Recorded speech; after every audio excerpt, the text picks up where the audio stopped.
The Democratic Party under President Biden had a strong midterm showing.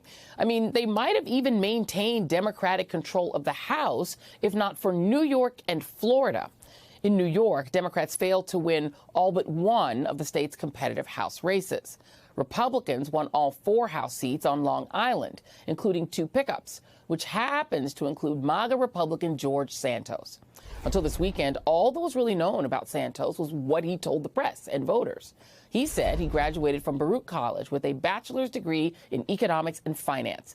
His personal bio on the NRCC website claims that he gained business experience working his way up through the financial industry at companies like Citigroup and Goldman Sachs.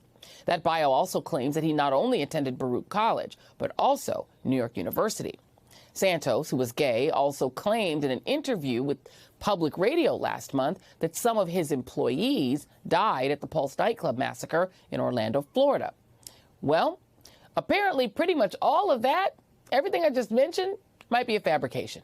On Monday, the New York Times, looking to profile this rising star of the America First Party, could not corroborate those claims.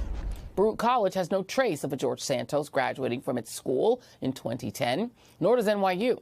Those big-name banks can't seem to find any trace of him in their records either.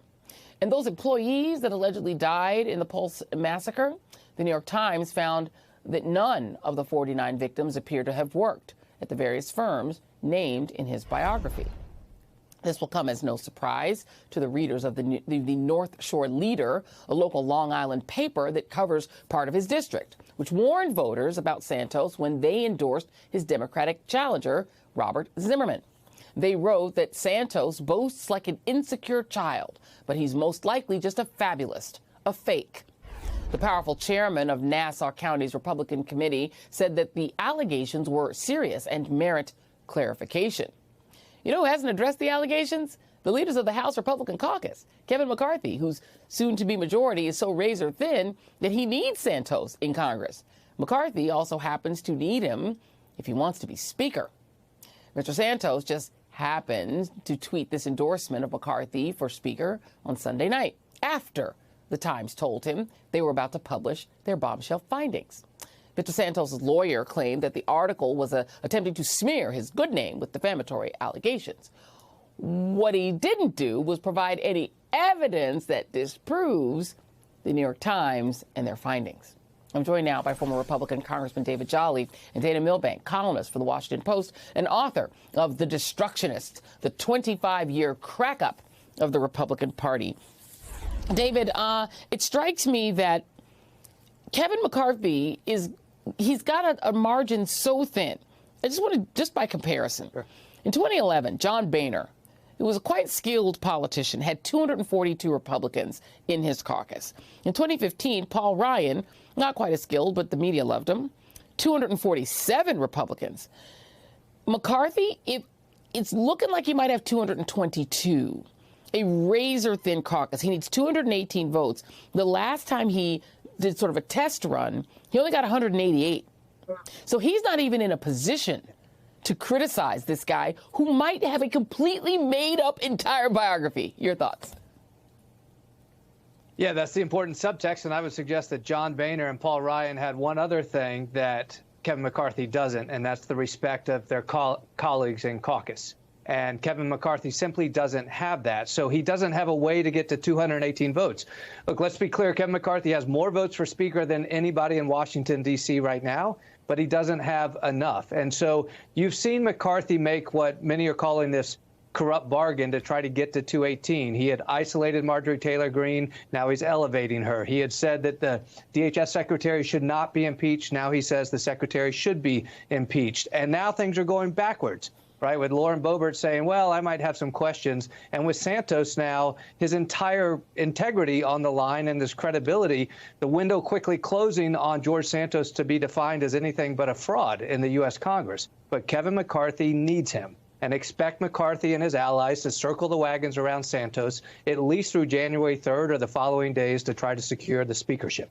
You know, what's kind of fascinating, you look at it, Dana, the only reason that Democrats didn't hold the House outright Okay, because because of the end of Roe v. Wade and candidate quality issues in Trump, Democrats are actually in a really good position this year. But, those illegally gerrymandered seats in Florida and these stupidly gerrymandered seats that pit Democrat incumbents against each other in New York, that is why Kevin McCarthy has a majority at all. But he's got a majority that's filled with character, to be nice. This guy, Santos, made up an entire life. He might as well make baseball cards like Trump did when he was an astronaut. And even, trying to take advantage of the Pulse nightclub massacre. Your thoughts on all of this mess? Madison Cawthorn may be on his way out, but we have new fabulous coming in to replace him. And just think about it. This guy was actually in a fairly competitive race, so he was vetted reasonably well. And yes, maybe the Democrats and maybe the media fell down a bit on the vetting, but a lot of this was known. It was known that the SEC had gone after the company he actually did work for as a Ponzi scheme. So this sort of thing was known because it was a competitive race. But consider there are perhaps 100 others out there who have potentially similar stories that we didn't follow because they weren't necessarily under the microscope. And that's what's happened because so few of these seats are competitive. You can get slide your way into Congress without the proper vetting. Another representative-elect by the name of Collins just tried to hire as his chief of staff a guy who was recently arrested for kicking a dog and injuring the poor animal. We know the names of Marjorie Taylor Greene and Lauren Boebert, but there are many others that are yet to be known that are going to keep popping up. And the problem now is, to get back to what you were saying to David there, is Kevin McCarthy can afford to lose no more than 4 crazies on any given vote. And the problem is his caucus of 222 is about 2/3 crazy.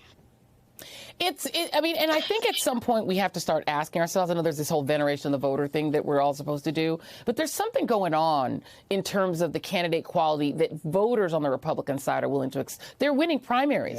Yeah. These people are actually getting through primaries. They're not being forced upon Republican voters by some, elite. This guy also has issues with finance. We don't know where he got the $700,000 that he lent to his campaign because he was so broke. He apparently was, getting evicted just a few years ago for not paying his rent. As recently as 2017, he was evicted for skipping out on $10,000 in rent. He's going to the white nationalist luncheon with the young Republicans. He's on January 6th. Where did he get $700,000? It feels like he's an ethics issue walking, and there's nothing that can be done about it.